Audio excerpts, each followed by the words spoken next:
കത്തിജ്വലിക്കുന്ന തീ ഇബ്രാഹിം നബിയെ കരിച്ചില്ല. അല്ലാഹു പറയുന്നു, അവർ ആക്രോശിച്ചു, അവന് തീയിലിട്ട് കരിച്ചു കളയുക.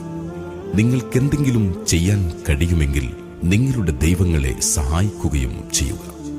ഇബ്രാഹിം നബിയെ തീക്കുണ്ടത്തിലെറിയപ്പെട്ടപ്പോൾ നാം അരുളി, ഓ അഗ്നി, ഇബ്രാഹീമിനു നീ ശൈത്യവും സമാധാനവുമാകൂ.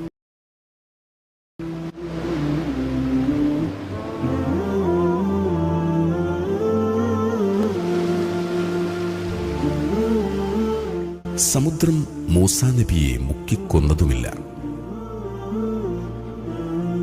അല്ലാഹു പറയുന്നു, തത്സമയം തങ്ങളുടെ വടികൊണ്ട് കടലിൽ അടിക്കുക എന്ന് മൂസാ നബിക്ക് നാം സന്ദേശം നൽകി.